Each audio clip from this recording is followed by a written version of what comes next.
তৃণাদপি সঞ্চন তরুরে ও সহিষ্ণু না অমাননেও মানবে না কীর্তনিয়া সদা হরি। হরির সঙ্গে একজন কীর্তনিয়ার তুলনা করা হয়েছে, তাই তার ভাব কেমন? সত্যবাদা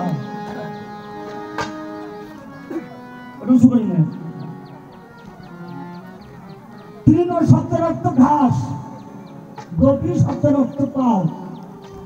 ঘাসের উপরে পাও দিলে, পাটা ওখান থেকে টান দিলে ওই ঘাস মাথা উঁচু করে। পাটা আপনি যখনই টান দেবেন তখন দেখবেন ওই ঘাস মাথা উঁচু করছে। এহেন স্বভাব থাকিতে হবে না।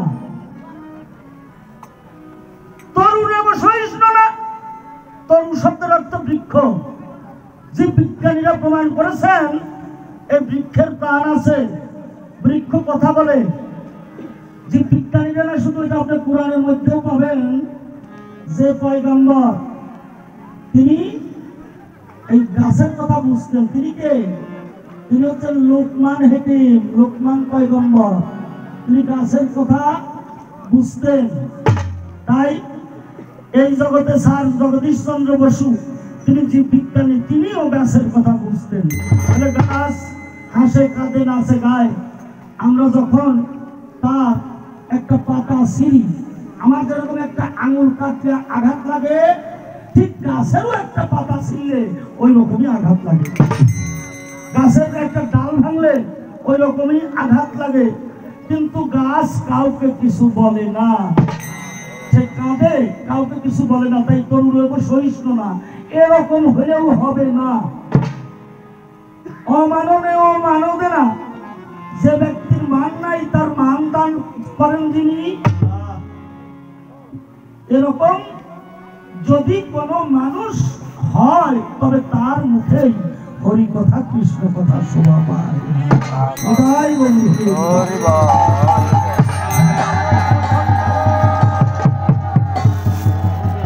কৃষ্ণ কথা ভালো, তবে অভক্তের মুখে কৃষ্ণ কথা শোনা আর সাপের বিষ খাওয়া এর মধ্যে কোনো তফাৎ নাই। অভক্তের মুখে কৃষ্ণ কথা শুনলে কি হয় আমি আস্তে আস্তে আপনাদের মধ্যে বলার চেষ্টা করব। এইবার মা জননী গান করেছেন, আধার ঘরে জ্বলছে বাতি দিবা রাতি নাই, সেখানে সেখানে দিনও নাই রাতও নাই। তারপর আবার আধার দিবা রাতি নাই, সেখানে মনের মানুষ যেখানে। গানটা কোথেকে স্টার্ট করছে আজকে দেখছেন? এই টুকুটা দেখিয়ে দেখিয়ে কি হবি? এই গানটা হচ্ছে সাধক দেশের প্রবক্ত থেকে। ও বারে বারে বলতেছে আমি ছোট, ছোট সাপের হইলো বিষ বেশি। এই যে গানটা ধরলো গুরু শিষ্য, দুটো স্টেপ পাড়ি দিয়ে যেয়ে এই গানটা ধরছে। যেমন স্থূল প্রবক্ত সাধক সিদ্ধি মহাসিদ্ধি, ইসলামেও বলা হয় শরীয়ত, তরিকত, হাকিকত, মারফত, ওয়াহেদানিয়ত। এই যে পাঁচটি স্তর, পাঁচটি রাহা, তার দুটো স্তর পাড়ি দিয়ে যেয়ে গানটা শুরু করছে। কোথায়? স্থূল প্রবক্ত বাদ দিয়ে সাধক দেশে। যেমন স্থূলের স্থূল আছে, স্থূলের প্রবক্ত আছে, স্থূলের সাধক আছে, স্থূলের সিদ্ধি আছে, স্থূলের মহাসিদ্ধি আছে। প্রবক্ত দেশে তাই সাধক দেশে সাধকের স্থূল আছে, সাধকের প্রবক্ত আছে, সাধকের সাধক আছে, সাধকের সিদ্ধি আছে, সাধকের মহাসিদ্ধি আছে। তাই ও যেখান থেকে গানটা শুরু করলো আজকে অনেক দূর এগিয়ে গিয়ে লেখাপড়ার লাইনে আপনি অনার্স পাস করলে পরে যে লাইনটা হয় সেখান থেকে গানটা ও আজকে শুরু করছে।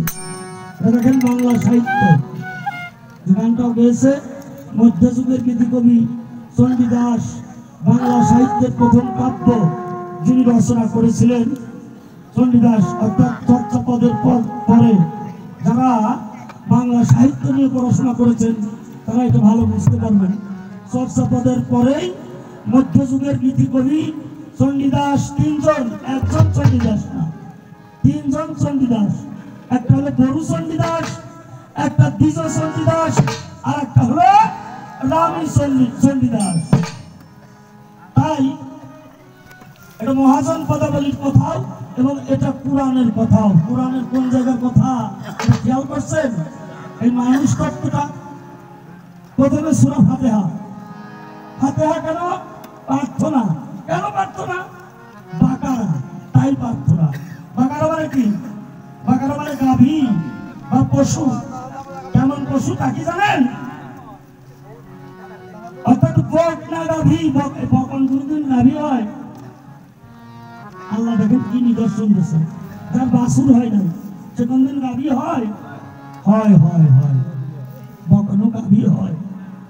আল্লাহ পারে, আমি পারি না। বক না গাভী, না উভয় কৃষি কাজের জন্য, না উভয় শেষ কাজের জন্য, ও একমাত্র মানুষ দুর্গতের জন্য। বাকারা তাহলে কেন? এই বাকারার জন্যই প্রার্থনা। ফাতিহা শব্দের অর্থ প্রার্থনা করা। অর্থাৎ নফসে আম্মারা, মার একটু আম্মারা, বাবার একটু আম্মারা। অর্থাৎ মায়ের একটু কাম, বাবার একটু কাম।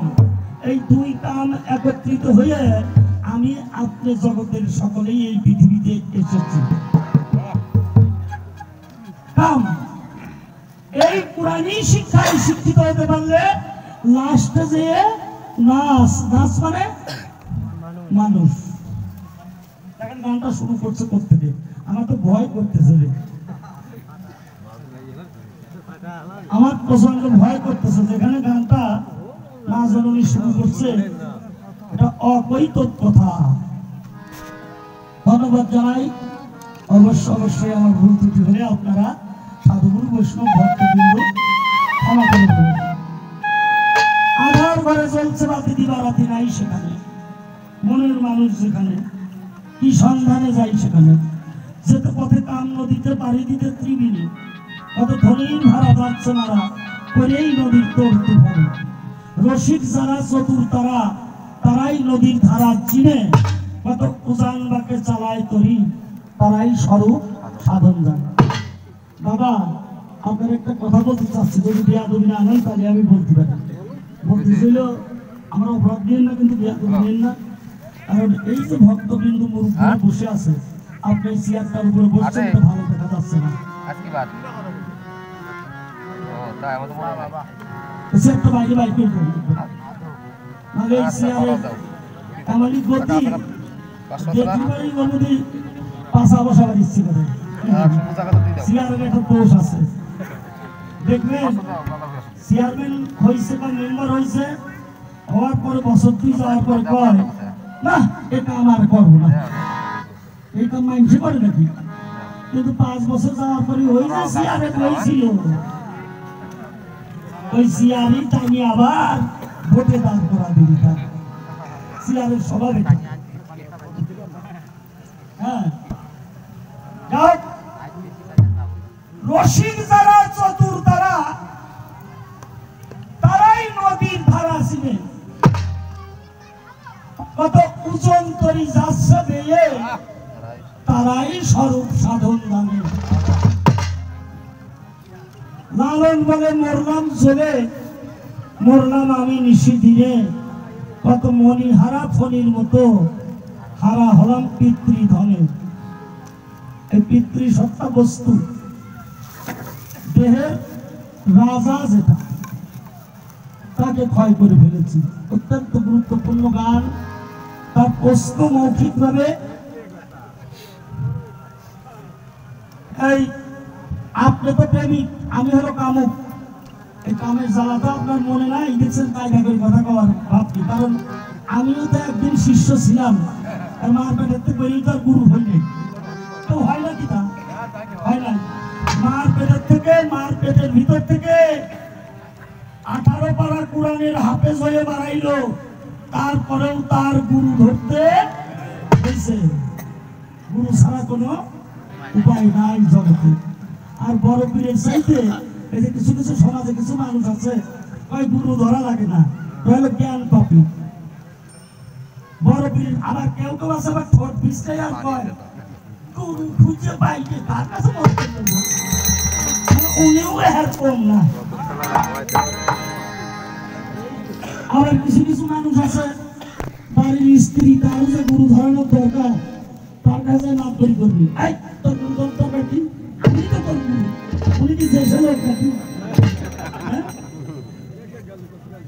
এরকম কয় কিন্তু না পুরাণে যেরকম নারী পুরুষ উভয়কেই গুরু ধরার নির্দেশ ভাগবতেও ঠিক তাই আছে গুরু ধরার নির্দেশ গুরু আপনারা ধরবেন যারা ধরেন নাই যার যেখানে ভালো লাগে সে সেখানেই মুড়ি ধরবেন যার যেখানে ভালো লাগে সে সেখানেই মন্ত্র নিতে পারে তাই আপনি তো প্রেমিক আপনি প্রেমিকটা হয়েছেন কিভাবে এক নম্বর প্রশ্ন দ্বিতীয় নম্বর প্রশ্নটা আর আপনার প্রেমিক হয়েছেন এই কামটা রাখছেন কোথায় কেননা সারা দেহে কাম না থাকলে একটা মানুষ জীবিত থাকে না আপনি গুরু আপনি যখন জীবিত আছেন তাহলে আপনি প্রেমিক হলেন আপনার এই কামটা কোথায় প্রশ্নের ভাবটা বুঝছেন ব্যাপারটা কি তৃতীয় নম্বর জিজ্ঞাসাটা 16 নাম 32 অক্ষর এই হরির নাম নিয়ে এলে জীব বাঁচার কথা কিন্তু দেখা যায় একটা মানুষ মরে গেছে মরার সময় ও কানে কানে এই হরির নাম দেয় কি বাবা দেয় না এই 16 নাম 32 অক্ষর মরার সময় একটা হিন্দু মানুষ মরার সময় এই 16 নাম 32 অক্ষর তার কানে দেওয়া হয় কিন্তু শাস্ত্রে আছে হরির নামে মরা মানুষ তাজা হয় এই যে শ্মশানে মানুষ নিল ও মরার সময়ও কানে দিয়েছে আমার এই নাম গাইতে গাইতেও গেছে কিন্তু কেউ আর ফেরত আসে নাই আজ পর্যন্ত তাহলে ব্যাপারটা কি এটা আপনি বুঝাবেন এবং এই নামের বিশেষত্ব বিষয়টা কি ধন্যবাদ জানাই প্রস্তুত জন্য আগে একটা গান গাই তারপরে ফাঁকে ফাঁকে কথা বলি আপনাদের ভালো লাগবে সময়টা একটু বেশি লাগবে তো মনে কেউ কিছু করবেন না কারণ প্রশ্ন করা যায় বাংলাদেশের আয়তন কত সংজ্ঞা সহ একটা লাগো এক বাগেরই দেওয়ার কথা লাগে আরো বেশি লাগে প্রশ্ন এতটুকু করা যায় কিন্তু জবাব দিতে গেলে খুব কঠিন ব্যাপার প্রশ্ন করাটাই কঠিন জবাব দেওয়াটা সহজ যদি জানা থাকে কথা বোঝেন এই বিষয়টা প্রশ্নকারী জ্ঞানী বেশি উত্তরকারী জ্ঞানী না ওর উত্তর দিতে পারলে ওইটা পরীক্ষায় পাস করে স্কুলের প্রশ্নপত্র লেখে কারা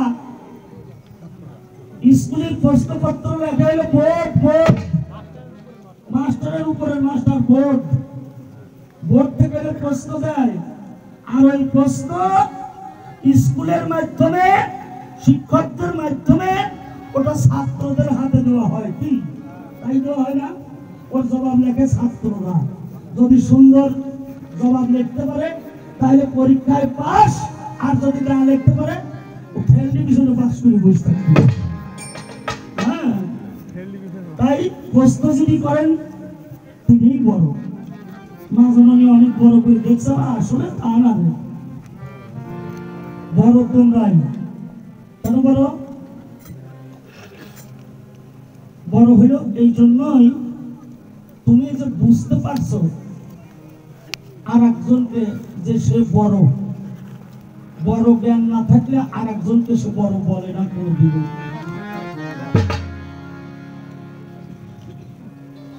অজ্ঞানী আর একজন অজ্ঞানীকে অজ্ঞানী মনে করে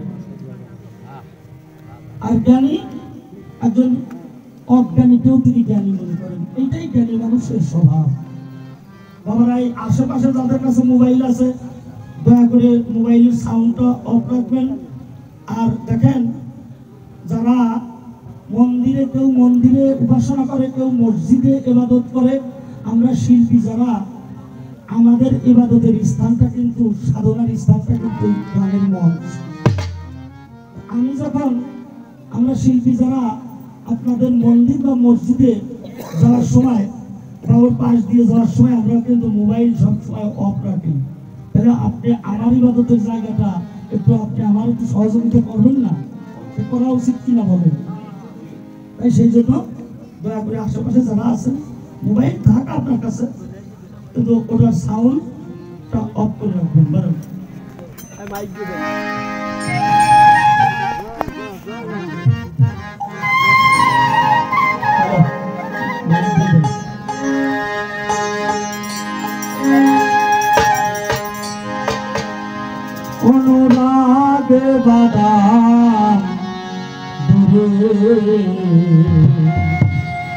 অনুরাগে বাদাম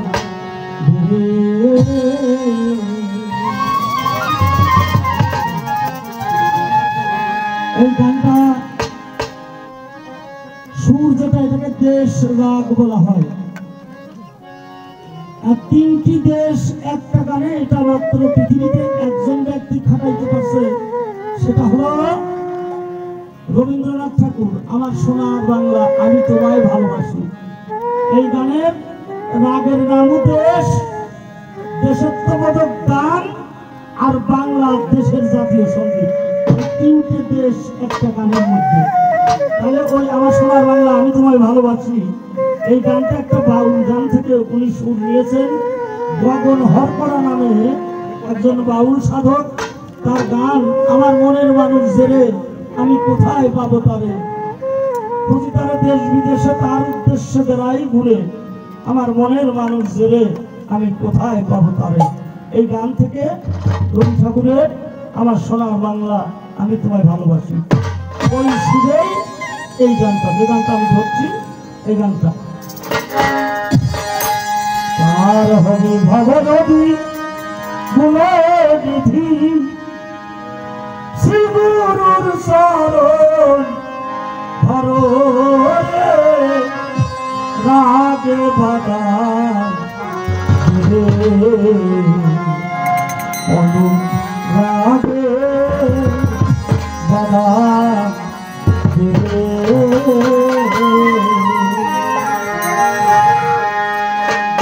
হবি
কামের থেকে প্রেমিক হতে গেলে কি করতে হবে? প্রথমে তোমার ধ্যান সাধনা করতে হবে। ধ্যান বাংলায় যাকে ধ্যান বলা হয়, আরবিতে তাকে বলা হয় বজ্রক। সারি জপ তপ করো হে আরব, এটা ছিল চৈতন্য চরিতামৃতের কথা। গৌরাঙ্গ মহাপ্রভু নিজেই বলেছেন, এই কলিযুগে হরি নামের সহিত যিনি ধ্যান করতে পারবেন তিনি জগতের প্রেমিক হতে পারবেন। সারিয়া জপ তপ করো হে আরব, এই কলিযুগে কোন মহাপ্রভুর আইন অনুপাতে জাত যজ্ঞ পূজা ব্রত কোনো কিছু নাই। এই কলিযুগের ধর্ম এটা।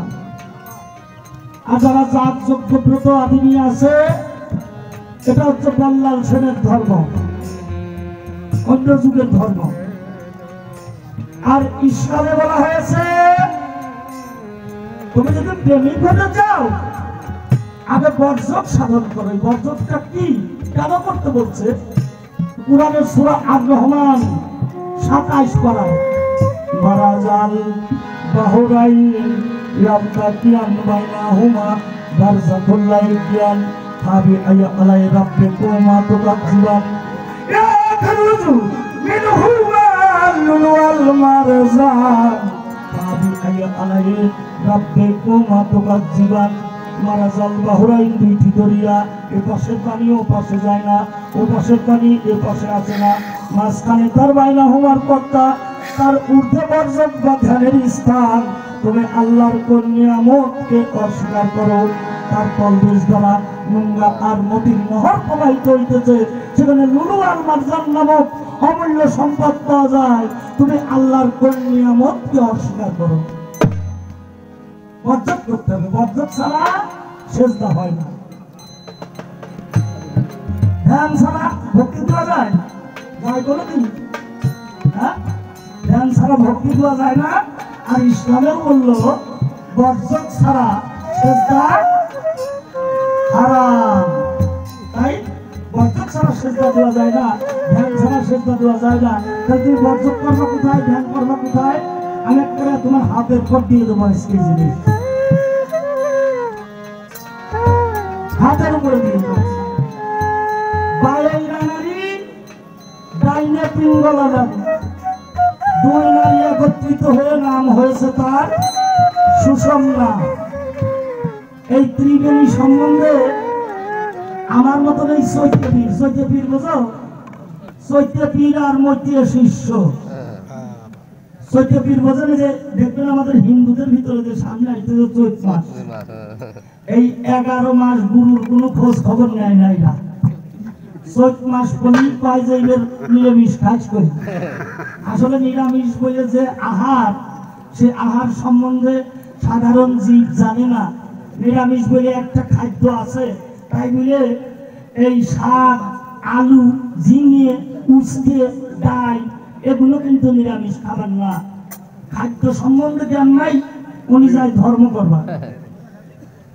এটা হলো শর্করা জাতীয় খাদ্য।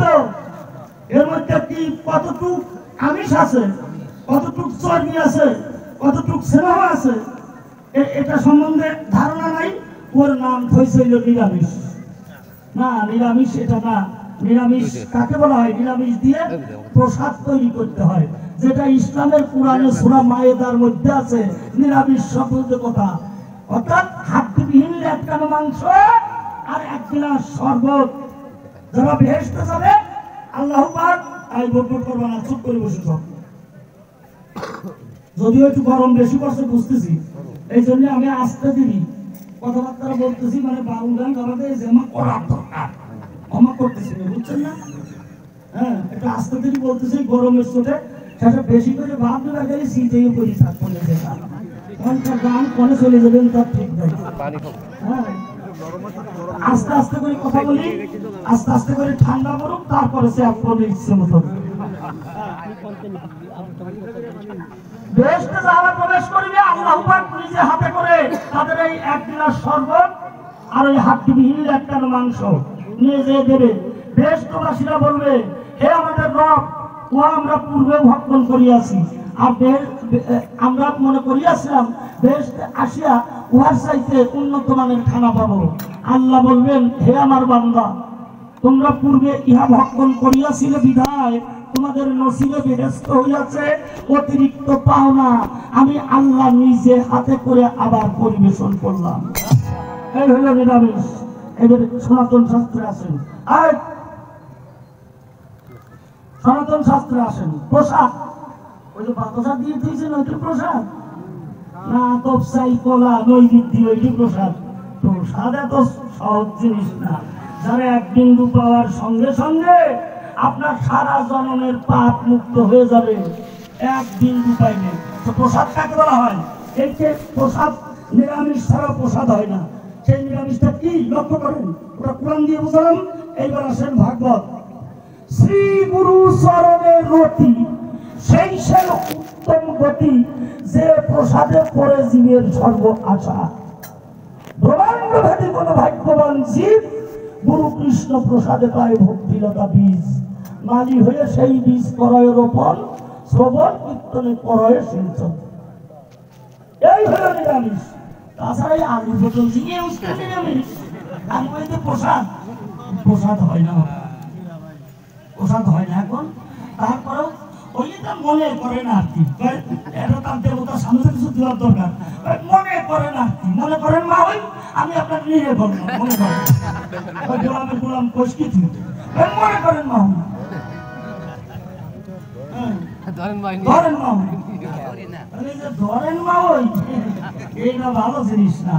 আর যে মনে মনে বিল্ডিং কাটতেন, তার সিমেন্ট বালু কম দেবেন কা, আর রডই কম দেবেন কা, মনে মনে কথা।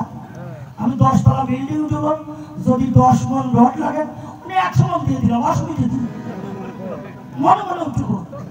একজনের রসগোল্লার দোকানের কাছে দাঁড়াইয়ে ওই কাঁচ দিয়ে ঢাইতে হয় সন্দেশ, দানাদার, চমচম, তারপরে রসগোল্লা। তো ওর পকেটে নেই টাকা, আমি সবাই খাচ্ছে ওই দোকানে ঢুকে, কিন্তু ওর পকেটে টাকা দেয়। ও মনে ঢুকি চিন্তা করছে, সারা করি কি, এত মানুষ মিষ্টি খায়, আমি করি কি। ওই কাছের দিকে মা তাকাইছে, এক মনে করেন যে মনে হচ্ছে কিছুই জানে না। ওই টাকা কাছের দিক টাকা খালি ঢোক শিখতেছে, খালি ঢোক শিখতেছে। তাতে বিরাট ঘুমটা দুই বলি ওইটা করতেছে। মালিক দূর থেকে দেখতেছে ব্যাপারটা কি, ওকে অনেক দাঁড়া আমরা খালি ঢোক চেপে। মেসিয়া চিন্তা করছে যে কি ব্যাপারটা, তুই আমার ঢোক চেপতেছিস, তোর ঘটনা কি? তোর কাছে দেখা যায় তুই আমার ঢোক চেপতেছিস, তোর ঘটনা কি? কত কয়ে ভাই কি করবো, ওই যে যেটা রসের মধ্যে ভিজে নিয়ে ওইটা চিপিয়ে চিপিয়ে কেজি বাসে খাইছি। আর ওই যে যেটা লম্বা লম্বা উপরে ছাতা লাগাইনি মানে চমচম, ওইটা হলো কেজি 2 খাইছি। আর যে গোল গোল চ্যাপটা মানে সন্দেশ, ওটা বেশি খাবার পারিনি। ওর ওই 1/2 কেজি মতন খাওয়ার পর গলা গেছে আটকে। হ্যাঁ, বহু কষ্টে নামাইছি। মেসিয়ার করতেছে এত যখন খালি তালিটা হাতে ও কয় জন্মা খাইছি, ও ঘুমাই দিলাম। নাই তাহলে এই মনে মনে ভজন যারা করতে যায় তাদের ভজন হয় না। ভজিয়ে বাবার যায় তো এই জন্য পায় না। লালন সাঁইজি বলেছেন, ভজিয়ে পাই না পেয়ে ভজি, কোন কথায় মন রাখি রাজি। সমাজে একদল লোক আছে ভজিয়ে পাওয়ার দল। হ্যাঁ, ওরে ভজিয়ে দয়াল তোর পালানটা ও জীবনেও পাবি। ওর বাপু পায় নাই, ওর দাদু পায় নাই, ও ভজিয়ে বাবার দিছিল এই জন্য পায় নাই, ও পাবে না। আর পাইয়ে যারা ভজে তাদের কাছ থেকে যায় না। যারা ভজিয়ে পাওয়ার যায় তারা পায় না, আর পেয়ে যারা ভজে তাদের কাছ থেকে যায় না। হ্যাঁ, সমাজে কিছু উল্টো কথা আছে, বুঝতে পারলাম না, এটা উল্টা কথা সমাজে আছে। এটা কয় ডেপাত করে পড়ছে, ডেপাত করে পড়ে, এরা পড়িয়েই ডেপাত করে। কোনটা? হ্যাঁ, এরকম কিছু উল্টো কথা আছে সমাজে, বিষয়টা এরকম। তাই ডেপাত করে পড়ে না, পড়িয়েই ডেপাত করে। হ্যাঁ, এই উল্টা কথার হাত থেকে আমাদের রেহাই পেতে হবে। তাই বাবারা, এই কথাটা এতগুলি কথা বললাম কেন? এই আমার মতন একজন চৈতিয়া পীরের কাছে আপনি যাবেন, ওই 11 মাস কোনো খবর নাই, 14 মাস হইল এই ব্যাপারে খবরদার মাছ খাইস নে করি, চৈতিয়া সন্ন্যাসী হবো। দেখ, যার কাছ থেকে বেতন ইসলাম সে গোসাই করে খুঁজে বাই কর। গোসাই তো সে কিছু মাঠে আল চাষ করবার না, মাছ মারবার তার ঠিক নেই। নেতা নেতা গাই দিয়ে তো টাইনে নিয়ে আইলো, নিয়ে আসে আর ওর ভক্তি দিবি করে জায়গায় খুঁজে পেতেছে। কথা বলছেন নাই? নিয়ে আসার পরে বলে তো, এই তোরা সব নিরামিষ খাতেছিস তো? কয় চিন্তা ভাবনা করে খাইস। 15 দিন আগে হইলো এই পাট ঠাল করে চান করাবো, ডাক ডোল নিয়ে এসে ফাল দাপ পাইয়ে মনে করেন চৈত মাস শেষ হয়ে গেল, শিব দুর্গা সাজাইয়ে মানুষের বাড়ি বাড়িতে ঘুরিয়ে গেল। ও গুরুর মতন গুরু করিয়ে থাকলো, ওরে মতন ওরা আবার বাড়ি চলে গেল। এইটা চৈত্য গুরুর মধ্যে শিষ্য, বুঝলেন নাই?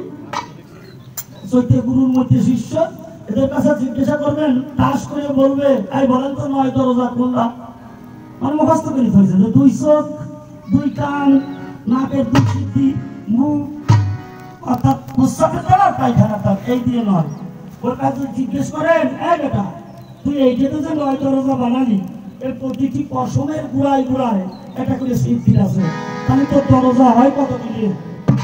তুই তো দরজা গুনিয়ে শেষ করার পারবি না। এগুলো না। ত্রিবেণীর কথা জিজ্ঞেস করবেন, বলে দেবি এই জায়গায় হলো ত্রিবেণী, 2 মুরুর মাঝখানে, এটাও ত্রিবেণী না। আর কেউ বলবে নাভির 4 আঙুল নিচে, এটাও ত্রিবেণী না। এরা মুখস্থ করে গুরুগুরি করতেছে, এদের থেকে সাবধান থাকবেন। এই 2 নারী, এই নাসিকার 2টা নাম একত্রিত হয়ে আসছে ওই কানের কাছ দিয়ে, এসে পিছনে এই যেটা মেরুদণ্ড শুরু হয়েছে যে জায়গা থেকে, ওখানে এই দুটো একত্রিত হয়েছে। একটা নাম হয়েছে ওর নাম হলো সুষমনা। ওর ভাব কেমন? ইংরেজিতে 8 আর বাংলায় 4 লেখা যেরকম, এইরকম ওই 4 বা 8-এর উপর থেকে কেটে দিলে যেরকম ভাব হয়, ঠিক এইরকম, এইভাবে প্যাঁচ দেওয়া। ইরা নারী যখন ওজনে খায়, পিঙ্গলা তখন নিম্নগতি, পিঙ্গলা যখন ওজনে খায়, ইরা তখন নিম্নগতি। এখান থেকে একটা নারী আসছে, ডান পাশেরটা পিঙ্গলা, বাম পাশেরটা ইরা, এই 2 একত্রিত হয়ে হয়েছে সুষমনা, একটা দাঁত। আর এই কপাল, এই কপালের নাম ইসলামে বলা হয় আওয়াজ নামাকাম। এখানে যে দরিয়া, সেই দরিয়ার নাম হচ্ছে রুবুবিয়াত। এখানে একটি দরিয়া আছে। এই দরিয়াটা কেন আছে জানেন? একটা সুস্থ মানুষ, ওই হাত জক্কা টিভি হলো না, পূর্ণাঙ্গ সুস্থ একটা মানুষ যদি বসা থাকে, তার বাতাস থাকে 12 আঙুলে, দাঁড়ানোর সঙ্গে সঙ্গে ওটা হয়ে যায় 24 আঙুল। হাঁটাহাঁটি করলে হয় 24, এটা জীবের হিসাব, কিন্তু হাঁটাহাঁটি করলে হয় 24 দুগুণ 48 আঙুল। দৌড়াদৌড়ি করলে হয় 48 দুগুণ 96 আঙুল। ও স্ত্রী সঙ্গনে গেলে হয় 96 দুগুণ 192 আঙুল। এই বাতাসের ধাক্কা, এই যে এখানে যে আপনার গঙ্গা, ভাগীরথী গঙ্গা, সুরধনী নদী, সনাতন শাস্ত্রে কয় সুরধনী, আর ইসলাম শাস্ত্রে কয় রুবুবিয়াত। এই বাতাসের যখন এত পাওয়ার বেড়ে যায়, বাতাসের পাওয়ার বাড়লে পরে তখন দেখবেন নদী বা পুকুরের মধ্যে ওই জলে কিন্তু ঢেউ বাঁধে, বাঁধে না বাবারা? ঢেউ বাঁধলে ওই জলটা উঁচু হয়ে যায় এবং ওই ঢেউয়ে হয় ফেনা। তাই এখান থেকে একটা নারী আসছে, এই গঙ্গা থেকে, সুরধনী গঙ্গা থেকে একটা নারী আসছে, এটাকে বলা হয় চিত্রাণী।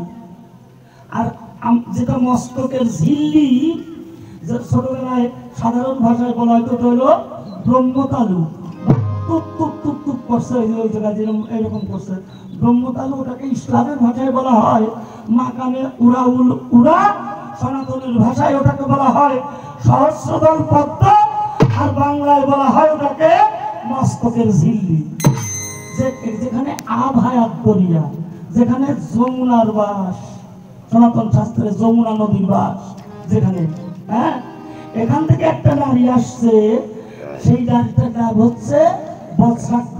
তাহলে কি কি পেলেন? সুষুম্না, চিত্রাণী আর বজ্রাক্ষ। এই সহস্রদল পদ্ম থেকে আসছে যেটা, এই তিন নারী একত্রিত যে জায়গা হয়েছে তার নাম হইল ত্রিবেণী।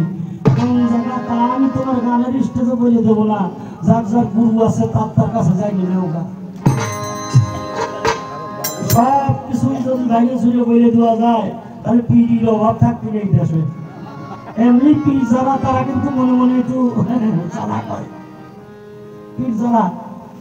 আর কি এই গুরুগিরি করতে যেয়ে যদি দুটো গায়ক নিয়ে এসে গুরু হওয়া যেত তাহলে ভালো দেহ দুই বয়াতি বাইনা করে নিয়ে এসে গ্রামকে গ্রাম মানুষ একবারে পীর হয়ে যেত। এই জন্য কোন জায়গা আছে তা আমি তোমার বলে দেবো না, ওটার ওই ত্রিবেণীর ঘাটে বাদ দিতে হলে আগে তোমার স্বরূপে ধ্যান করতে হবে, স্বরূপ দ্বারে তোমার বর্জন করতে হবে।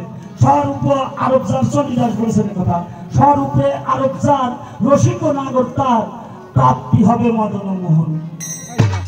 তাই স্বরূপের ঘরে লালন শাহ বলেছেন, স্বরূপের ঘরে অটল রূপ বিহারে সে দেখ না তোরা ফণিমণি যিনি রূপের রূপ পাখানি আছে তিন রূপে এক রূপ হল করা। দেখবি যদি স্বরূপ মণি বইরা যে খাত্রী বেনি ফকির লালন বলে সামাল ধনী সেই কিনারা। মা জননী এর চাইতে ভালো করে আমি আর বলতে পারবো না। তাই ওই দাগটাকে ওই দ্বারে ওই ত্রিবেণীর ঘাটে যদি তুমি ভাগ দিতে চাও তাহলে তোমার পাক পাঞ্জাতনের অনুসারী হতে হবে, না হয় ওই পঞ্চতত্ত্বের আনুগত্য স্বীকার করতে হবে। একই তত্ত্ব ইসলামে পাক পাঞ্জাতন কি কি? নবী, আলী, ফাতেমা, হাসান, হুসাইন। সনাতন শাস্ত্রে পঞ্চতত্ত্ব গৌরাঙ্গ, নিত্যানন্দ, গদাধর, শ্রীবাস, অদ্বৈত। এর মধ্যে গদাধর তত্ত্বটা প্রকৃতি তত্ত্ব। গদাধর প্রকৃতি, অর্থাৎ মহাপ্রভু গদাধরকে রাধাই মনে করতেন, প্রকৃতি তত্ত্ব। আর ওই পাক পাঞ্জাতনের মধ্যে মা ফাতেমা উনি হচ্ছেন প্রকৃতি মেয়ে তত্ত্ব। তাই এই পাক পাঞ্জাতন এটা গেল লীলার পাঞ্জাতন বা পঞ্চতত্ত্ব। এবার দেহ তত্ত্বে আসো, তোমাকে এই বাতাসের কর্ম শিক্ষা করতে হবে সর্বপ্রথম। হাওয়াটা হচ্ছে ব্রেক, দেখবেন ওই বাস অথবা ট্রাকের নিচে লেখা থাকে হাওয়া ব্রেক, বাতাস দিয়েই ব্রেকটা ধরতে হয়। এই যে পিতৃধন হারায় যাচ্ছে, লালন ফকিরের এই গানে আপনারা পাইলেন, হারা হলাম পিতৃধনে, পিতৃধন চলে যাচ্ছে। এটাকে ঠেকাতে গেলে, প্রেমিক হতে গেলে এটাকে যে ব্যক্তি ঠেকাতে পারে তিনি প্রেমিক, আর যার এটা বাইরেই চলে যায় তিনি হচ্ছে কামক। হিসাব ওটা ঠেকাতে গেলে সর্বপ্রথম তোমার বাতাসের কর্ম শিক্ষা করতে হবে। এই বাতাস কমানো শিক্ষা করতে হবে। এক আঙুল কমাইলে দম একের খবর পায়।